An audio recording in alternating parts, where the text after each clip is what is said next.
नमस्कार मित्रांनो.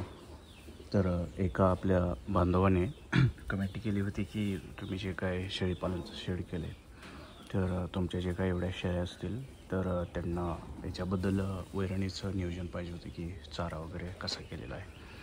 तर मित्र मी ऑलरेडी त्याच्या रिलेटेड व्हिडिओ टाकलेले आहेत, तरी पण एकदा ह्या व्हिडिओमध्ये परत एकदा डिटेल सांगावं असं वाटलं. तर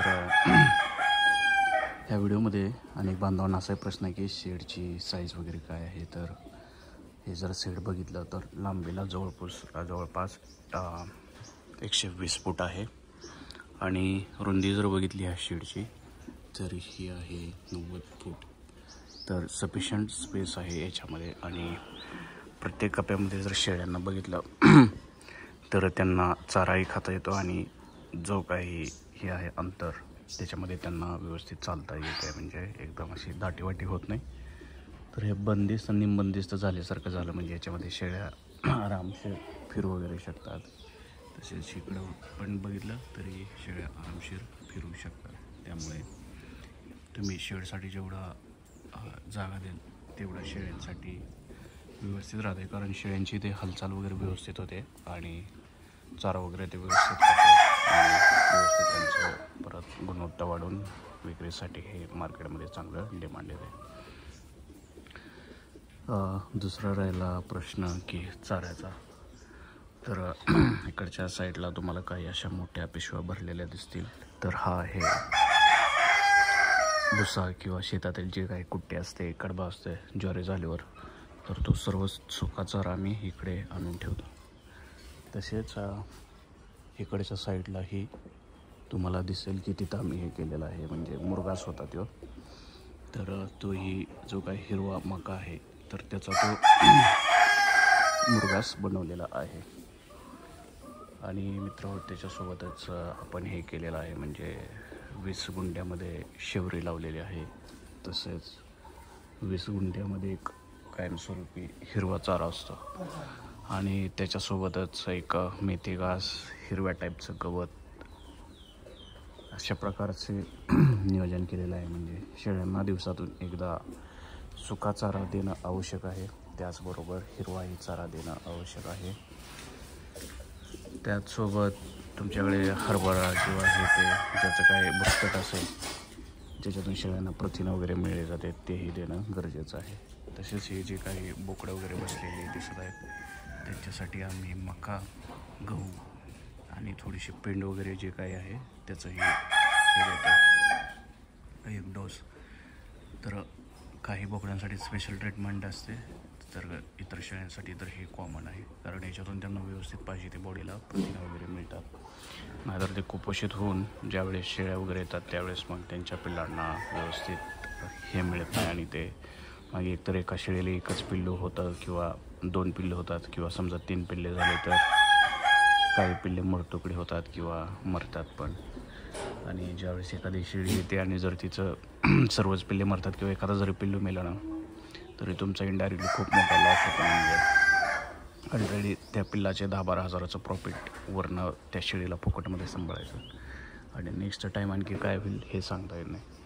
त्यामुळे सुरुवातीपासूनच शेळ्यांच्या आरोग्यावर लक्ष देणं खूप गरजेचं आहे, नाहीतर ह्या गोष्टी आहेत त्या तुम्हाला म्हणजे कळणार नाहीत, तोट्यामध्ये जातात. त्यामुळे शेळ्यांना पाहिजे ते व्यवस्थित राईट टाईमला राईट देणं गरजेचं आहे. आता दुसरा प्रश्न राहिला की हे बोकडं वगैरे आहे ते केव्हा कशी विकली जातात. तर ॲटलिस्ट आम्ही 3 ते 4 महिन्याच्या खाली एक पिल्लू विकत नाही. एका पिल्लाचं वजन जवळपास 25 किलोच्या वर जात नाही तोवरही आम्ही विकत नाही. आणि साधारणतः इथून शेडमधून आम्ही 400-450 रुपये किलोने डिरेक्टली देतो. आणि हे जे आहेत सर्व पिल्लं ते आहेत लांब मानाचे, जे बिटल टाईपचे आहेत. तर याला डिमांड आहे मार्केटमध्ये आणि खूप महाग जातात. त्यामुळे ॲटलिस्ट 25 किलो होईपर्यंत आम्ही विकत नाही, म्हणजे मिनिमम तेवढा क्रायटेरिया लावलेला आहे. तर व्यापारीच इथे येऊन घेऊन जातात किंवा आमच्याच तिकडे एक मोंडीमचा बाजार आहे किंवा दुसरीकडे जर तसं काय वाटलं तर घेऊन जातात. पण मोस्टली खूप सारे इकडेच येतात, घरी येतात आणि तिथून घेऊन जातात. त्यामुळे ॲक्च्युली तर तुटवडा पडल्यासारखं होतं, म्हणजे इथे डिमांड आणि सप्लायचा तर कधी काही इश्यूज येत नाही. आणि इकडे सदाकदा ह्या शेळीपालनाला मार्केटमध्ये डिमांडच आहे. तर चला मित्रांनो, मी तर तुम्हाला चाऱ्याबद्दलही सांगितलं. तसंच एक गोष्ट राहिली की ज्यावेळेस पावसाळा असतो किंवा हिवाळा असतो त्यामुळे शेतामध्ये खूप काही गवत असते. तर त्यावेळेस आम्ही तेही यूज करतो, म्हणजे रोज गवताचा गाडा वगैरे शेळ्यांसाठी असतोच. तसेच आम्ही इतरही ठिकाणी लक्ष ठेवून असतो ज्यावेळेस शेतात कोणाचं हे होतं, म्हणजे हरभरा वगैरे किंवा तूर मूग डाळ ज्यावेळेस होते त्यावेळेस त्याचं भुसकट असते त्यावेळेस आम्ही देतो. आणि तुम्हाला ते खूप स्वस्तात मिळेल. तुम्ही 2-3 हजार रुपये दिला तर शेतकरी काय करतात की ते शेतात जाळून टाकण्याऐवजी असंच त्यांना पैसे मिळते म्हणून देतात. तर 1-2 ट्रॅक्टरच्या ट्रॉल्या जरी भरून आणल्या तरी तुम्हाला त्याचं काही इश्यू नाही आणि सर्व काही फायदेशीरच राहील. तर मित्रांनो, मी आता या व्हिडिओमध्ये चाऱ्याबद्दलही सांगितलं, थोडंसं बोकडांविषयी सांगितलं, आम्ही कधी विकतो, कसे विकतो आणि काय आहे हे नियोजन. तर तुम्हाला हे व्हिडिओ वगैरे लाईक झाला असेल मित्रांनो तर चॅनलला शेअर, लाईक, सबस्क्राईब करा. आणि ही मी सांगतो की आम्ही शेळ्यांची काळजी वगैरे कसं घेतो किंवा त्यांचा आहार वगैरे. तर इथे एक सरकारी डॉक्टर आहे, तर ते मंथली त्या शेळ्यांसाठी खास लसीकरण सुरू असते.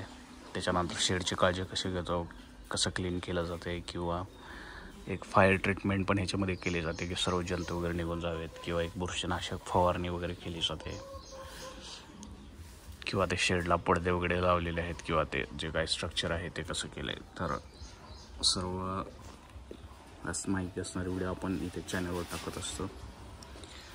आणि हा व्हिडिओ जास्तीत जास्त बांधवांपर्यंत पोहोचवा, कारण बऱ्याच बांधवांना इच्छा आहे की एक बिझनेस करायचा, काहीतरी करायचे, परंतु त्यांना एक राईट मार्गदर्शन मिळत नाही. तर आपण डायरेक्टली या चॅनल थ्रू हे सर्व काही करत आहोत, कारण बऱ्याच बांधवांना इथं शेडवर येणं, डायरेक्टली व्हिजिट देणं हे काही पॉसिबल होत नाही. आणि तसंही ते आम्हाला इकडे वेळ नसतो, म्हणजे तुम्ही प्रत्येकजण येणार त्याला तेच 10 गोष्टी सांगणं हे एक वैतागवाडी होऊन बसते, कारण काही जणी ते वेळ वगैरे जातो. त्यामुळे आपण हा एक असा प्लॅटफॉर्म बनवला आहे, जरी कोणतं चाललं तरी आम्ही त्यांना हा यूट्यूब चॅनलचं हे सांगतो आणि त्याच्यानुसार ते हे येऊन जातात. तर चला, आपला व्हिडिओ हा जवळपास 7 मिनिटाचा झालेला आहे आणि आय होप ह्या व्हिडिओला भरपूर असे लाईक्स वगैरे येतील आणि यूट्यूब हा व्हिडिओ जास्तीत जास्त लोकांपर्यंत पोहोचवेल. तर तुमच्या ज्या काही शंका असतील किंवा हे असतील डाऊट्स किंवा काय विचारायचं असेल किंवा तुमच्याकडे शेड वगैरे असेल, तुम्ही काय नियोजन करताय, काय प्रॉब्लेम आले किंवा प्रॉफिट, किंवा तुम्हाला ह्या शेडमध्ये काही तरतुदी वगैरे काही सांगायचं असेल तर कमेंटमध्ये नक्की सांगा. आम्ही त्यावर नक्की अभिप्राय देऊ आणि तुम्हाला रिप्लाय करायचा प्रयत्न करू.